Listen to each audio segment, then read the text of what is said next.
আজকে তো নিরামিষ, তাই কি রান্না করছি, যদিও সানডে কিন্তু খেতে হবে নিরামিষ। তার কারণ হচ্ছে কালকে আমরা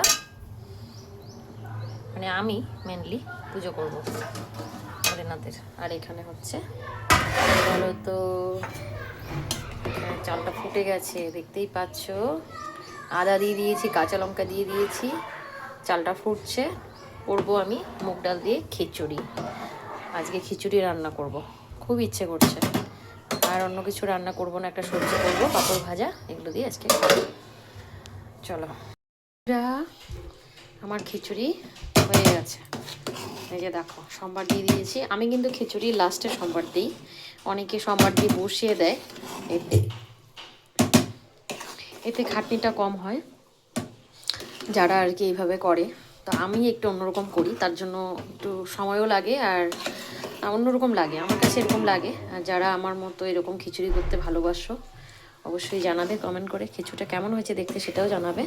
আমি আজকে অনেকটা ডাল দিয়ে ফেলেছি, অনেকটা, প্রায় চালের সমান সমান ডাল দিয়েছি। হ্যাঁ, তো চলো তারপর সবজিটা বানাবো। কেমন হয়েছে জানাবে। বাই বাই বন্ধুরা। তো বন্ধুরা, এখানে আমার বাঁধাকপি দিয়ে মিক্স সবজিটা হয়ে গেল, একটু ছোলাও দিয়েছি। আর বলেছিলাম কিছু করব না, কিন্তু করতে হচ্ছে, বাবাই বললো ফুলকপি ভাজা খাবে। তো এই যে দেখতেই পাচ্ছ এখানে ফুলকপি ভাজা, আর করব কাঁচা টমেটো ছিল, পাকা কাঁচা মিলিয়ে টমেটো দিয়ে একটু ঝাল, একটু মিষ্টি মিষ্টি চাটনিও করে নেব। যেহেতু গতকাল আমাদের আগামীকালকে আমাদের বাড়িতে পুজো হবে, তো আজকে নিরামিষ খেতে হবে, তাই খিচুড়িটা খুব ইচ্ছে করলো, তাই খেয়ে নিব। আজকে বানিয়ে খুব ইচ্ছে করছে, আর কালকে তো আমি উপোস থাকবো জানোই। তারপর এখানে খুব ইচ্ছে করছিলো, নামিয়ে নিয়ে আমি একটুখানি খেয়ে নিচ্ছি। বাবাইকে বললাম এক গাল খেয়ে দেখ, ও একটু খেয়েছে আর আমি একটু খাবো। তো চলো বন্ধুরা, আর এই যে ফাইনাল দেখো চাটনিটা আমার হয়ে গেছে, কেমন হয়েছে জানাবে। আর ফুলকপি ভাজাটাও করে নিয়েছি বাবাইয়ের জন্য। এবার আমি যাব সংসারের অন্যান্য কাজবাজ করতে। তো চলো, দুপুরে তোমাদের দাদাভাই খেতে আসবে, আর বাবাই চলে আসলো ফুলকপি ভাজা খাওয়ার জন্য। কাণ্ড দেখেছো, গন্ধ পেয়ে চলে আসে। আর কি দেখো, পকেটের কাপড়গুলো কেন যে বের করে, এটাও স্টাইল, কে যে শিখেছে এটা। আর খুব পছন্দ করে বাচ্চাটা আমার, আমাকে খাওয়াবে, প্রত্যেকটা খাবার আমার মুখে ঢুকিয়ে দিবে। তো চলো বন্ধুরা, আজ আসছি, কাল দেখা হচ্ছে, বাই বাই। হ্যালো বন্ধুরা, গুড মর্নিং, কেমন আছো? আশা করি সবাই খুব ভালো আছো। তো আজকে তো শুভ শিবরাত্রি। চলো আমি একটু যাচ্ছি ঠাকুরের জন্য ফল প্রসাদ আনার জন্য। চলো সকাল সকাল বেরিয়ে পড়লাম। আজকে একটু তাড়াই আছে, দুধের অর্ডার দেওয়া হয়েছে, দুধ আসছে, তাই জন্য যাচ্ছি। চলো। তো বন্ধুরা, আজকে তো সোমবার, তোমরা জানো শিবরাত্রি আজকে 5টা অবধি আছে। তো গতকালকে লেগেছে রবিবার দিন বিকেলবেলা থেকে। তো আমি তো গতকালকে দিইনি, সারা রাত জাগতে পারবো না, কারণ তোমাদের দাদাভাই ডিউটি থাকে, আমার জন্য ওদের প্রবলেম হবে বলে আমি রাতটা জাগিনি। গত বছর করেছিলাম 4 প্রহর করেছিলাম, তার আগের বছর করেছিলাম। এই বছর নিয়ে নিলাম টোটো, গেট অব্দি হেঁটে এসে একটা টোটো নিয়ে নিলাম, কারণ দেরি হয়ে যাচ্ছে। আমাদের যে গোপালদা আছে মর্নিং করে দাদা, সে দাদাকে ফোন করে বলে দিয়েছিলাম যে দুধের বোতলটা আমার জন্য একটা নেওয়ার জন্য। তো যেটুকুনি পেয়েছে, গরুর দুধ নিতে হয়, যদি না পাই তো সেটা আলাদা ব্যাপার, যেহেতু পেয়ে গেছি। তো বাবা ভোলেনাথের কৃপায় আজকে কিন্তু আমার দুধটা রেডি হয়ে গেছে। তো চলো সেটা নিতে যাবো আর বাজারে যাবো। আর টোটো ধরে নিয়েছি, বাইরের পরিবেশটা বেশ সুন্দর আছে। তো চলো প্রায় চলে এসে ওম নমঃ শিবায়, ওম নমঃ শিবায়, ওম নমঃ শিবায়, ওম নমঃ শিবায়। বন্ধুরা শুভ সকাল, শুভ শিবরাত্রি, কেমন আছো? আশা করি ভালোই আছো সবাই, তোমরা জানিও। এই যে বাবার ভোলেনাথের এখানে পুজো হচ্ছে, এই যে সেই মন্দির। বলো তো এটা কোন জায়গা? কেউ কেউ বলতে পারবে এটা কোন জায়গা? জয় বজরংবলী। জয় শ্রীরাম। ফাটা ফাটা এই বেশি রে, ফ্রেশ কই, ছোট ছোট নয়। বেল 10 টাকা, এখন তো 30 টাকা। সব ফাটা গো, ভালো নাই একদম। ডেলি বাস খাইতে থাকো নাকি? কত বাস হয়েছে তোমার বাড়ি? কত বাস হয়েছে? আমরা দিও তো দুইটা বাড়ি নিয়ে যাবো। আমি তো একদিনে দুইটা বসি না, আমার বেড়া ভেঙে গেছে, দুইটা বাস দিও। আমরা নিত্যদিন দোকান করি, তো ওই জন্য আমরা বাস খাই। তাই ডেলি বছরে একদিন আসতাম, তেলের বাস খাই। তাই না? বেল কত করে নিচ্ছ? 5 টাকা। কারো খেয়ে যাবে, খেয়ে যাবে, কইস না, মাথা গরম আছে। বেলপাতাগুলো সব ফাটাই ফেলছো কেন রাগের চোটে? ফ্রেশ ফ্রেশ কয়টা নিতাম।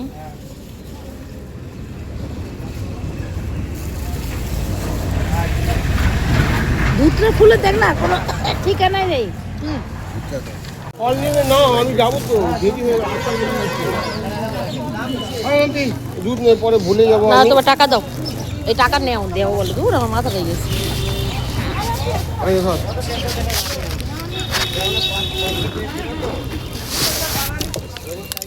আমি চলো না, যাবো। চলো, যাবাই তো, সবাই তো যাবে, কেউ থাকবে না। আসি আসি আসি আসি। দেরি হয়ে যাবে আমার।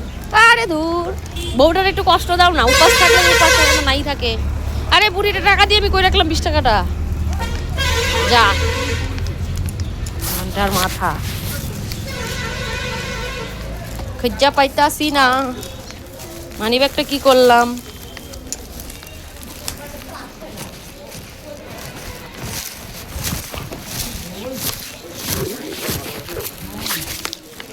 ও কুল কুল, সব কুল। কালকে খাইছি কুল মাখা, সেই খাওন দিছি মানুষের বাড়ি থেকে, চায় আয় নে ডইলে মইলে খাইনি।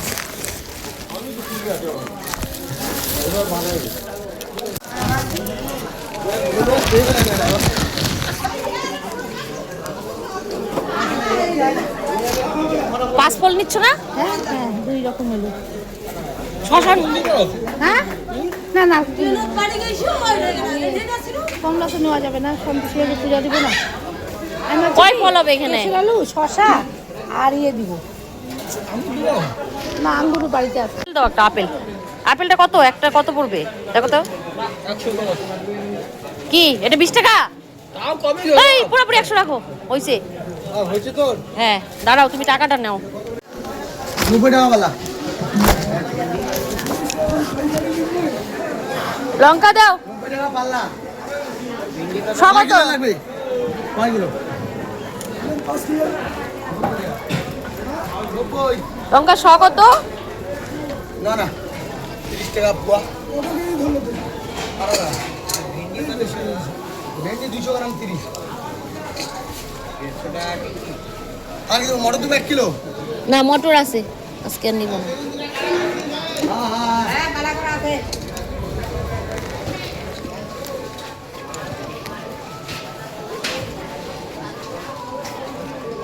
হাফ কিলো দাও টমেটো।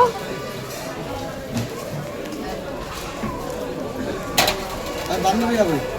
আজকে সবগুলো উপাস না, 2-3 জন আসছে, আরগুলা নাই।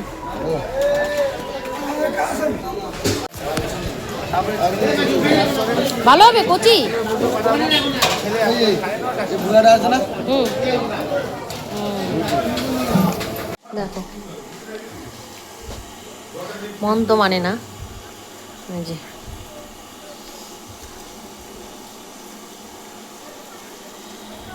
ওই খা খা। তো বন্ধুরা দেখো, আমার এখানে পুজো কমপ্লিট, তোমরা তো দেখলে ধূপধুনা দেখিয়ে নিয়েছি। আর এটা আমার নিত্যদিন পুজোতে থাকে ধূপধুনা দেখানোটা। দুবেলায় চেষ্টা করি আমি নারিকেলের শোভা ধুনো দিয়ে সারা ঘর দেখানো। কোনো দিন বাবার পড়া থাকে, তখন আমি বাবাইকে নিয়ে চলে যাই, তাই দুপুরবেলাটায় ধুনো দেই না। আর এমনিতে বাড়িতে থাকলে দেওয়ার চেষ্টা করি। তো ঠাকুরের পুজো টুজো করে নিয়েছি, জায়গাটা একটু অ্যাভয়েড করো, কারণ এলোমেলো হয়ে আছে, নিচে বাসনপত্র আছে কয়েকটা। আর আমি যে ধুনোটা দিয়ে নিয়েছি বন্ধুরা, নারিকেলের শোভা ধুনো দিলে আমার মনের মধ্যে একটা আলাদা শান্তি খুঁজে পাই, ঠিক আছে। আর পুজোটা আমি তাড়াহুড়ো করেই দিয়েছি, কারণ তোমরা বুঝতেই পেরেছো, সকালে গেলাম দুধ আনতে, ফল আনতে আনলাম, বাজার করলাম, তোমরা দেখলে। তারপর এসে এই সংসারের কাজকর্ম করে এতগুলো ঘর মুছে, কাপড় টাপড় কেচে, তারপর সকালে টিফিন ওদেরকে করে দিয়েছি, রুটি তরকারি করে দিয়েছি, চা করে দিলাম 2-3 বার। তোমাদের দাদাভাই বাড়িতেই আছে, কি বলবো, আজকে পুজো, কেউ তো নেই হেল্প করার, একা হাতেই সবটা করতে হয়। এদিকে ধুনো দিয়ে নিলাম, বাবা এদিকে প্রণাম করে নিল, আর গোপোষণাকে বললো, গোপোষণা তুমি খেয়ে নাও, আমিও খাচ্ছি। আর এদিকে আমি রান্না এখনও কমপ্লিট করে নিয়ে জানো, কারণ সকালে ওরা রুটি খেয়েছে, আর ঘর টর মুছে কাপড় টাপড় ধুয়ে নিজে এই স্নান টান করতে গিয়ে অনেকটা লেট হয়ে গেলো, অনেকগুলো বাসন মাজলাম ঠাকুরের। আর এই যে দেখো ধুনোটা দিয়ে নিয়েছি সারা ঘরে। তো এখানে আবার একজন আমাকে ডাকছিল, আমি বললাম হ্যাঁ, তো পুজোটা করছি বলে ওর সঙ্গে একটু আর বেশি কথা বললাম না। আর এই যে সম্পূর্ণ ঘরে ধুনো দিয়ে, বাইরে একটু ধুনো দেখিয়ে নিচ্ছি।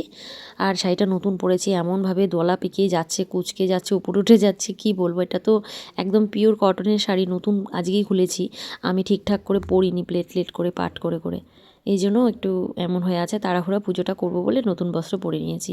তো সারা ঘরে ধুনো দেওয়া হয়ে গেছে, তোমাদের দাদাভাই বিছানায় শটান হয়ে শুয়ে আছে, বাবাই খেলছে। চলো এবার রান্নাঘরে যাব বন্ধুরা। আর পুজোটা কেমন হলো বলো, যদি ভালো লাগে অবশ্যই লাইক করো। তা আমাদের বাড়ির পুজো কমপ্লিট। আমি তো মন্দিরে যেতে পারিনি, গত বছর গিয়েছিলাম, এবছর ঘরের সামনেই মন্দির, তাও গেলাম না, ঘরে ঠাকুরকেই দিলাম মন ভরে। আর সংসারের কাজবাজ করে তারপর পুজো আশ্রা করে নিলাম। বন্ধুরা জানোই হাউসে প্রায় সব দিকটা মেনটেন করা আমার পক্ষেও সম্ভব হচ্ছে না একা হাতে, বুঝতেই পারছো। আজ আসি বন্ধুরা, বাই বাই, ভালো থেকো।